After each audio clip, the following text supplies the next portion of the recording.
দুপুর থেকে বৃষ্টি বন্ধ হলেও এই যে বিমানবন্দর সড়ক এখানে কিন্তু পানি নামছে না সেরকম ভাবে।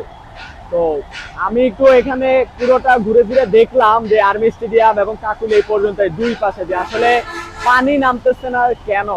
যা বুঝলাম যে এখানে আসলে আরো পানি যে ড্রেন থেকে ওভারফ্লো হচ্ছে, পানি আরো রাস্তায় চলে আসতেছে। এখানে সিটি কর্পোরেশনের লোকজনদের সাথে কথা বলে জানতে পারলাম এই পানিটা এখান দিয়ে আসলে এই যে মাছরাঙ্গা টেলিভিশন ওখান দিয়ে একটা নালা আছে এবং বনানী 18 হয়ে এটা যে বনানী লেক এবং বাড়িধারা লেক এই দুই দিকে আসলে পানিটা নামে। কিন্তু আবার ঘটনা ঘটছে যে বাড়িধারা লেক সেটা কিন্তু পুরোটা আসলে ভরে গেছে এবং বাসতলা সাদাতপুরে যে রাস্তাটা সেখান দিয়ে রাস্তা ভেঙেও গেছে এবং ওইখান দিয়ে ওভারফ্লো হচ্ছে। এটা আসলে সিটি কর্পোরেশনের কর্মকর্তা আমাকে বললেন। অর্থাৎ যেটা হয়েছে এখানের পানিটা যে নামবে ওই নামার এবং যে হাতিরঝিল পর্যন্ত যাবে, তারপরে নড়াই নদী হয়ে বালু নদীতে যাবে, এই যাওয়ার যে পথ ওই পথে প্রতি পদে পদে বাধা এবং আসলে এখানে যে খালগুলো ছিল সেগুলোতে এখন নাই, রাস্তাঘাট হয়ে গেছে এবং ভরাট হয়ে গেছে এবং আপনারা এই যে লেকের মধ্যে দিয়ে রাস্তা করে দেওয়া হয়েছে সেখানেও পানিগুলো আটকাচ্ছে।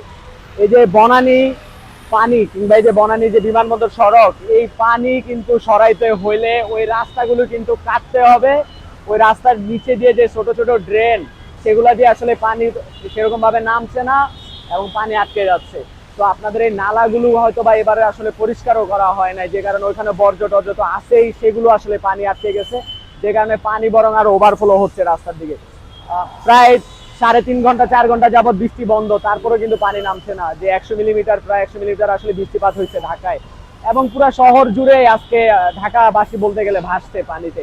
তো ঢাকার যে আসলে প্লাবন ভূমিগুলো সেগুলো আসলে দখল করে এই যে নগরায়ণ করা, খাল জলাশয় পুকুরগুলো ভরাট করে বিভিন্ন ভবন রাস্তাঘাট করা, বিভিন্ন কাঠামো করা হয়েছে।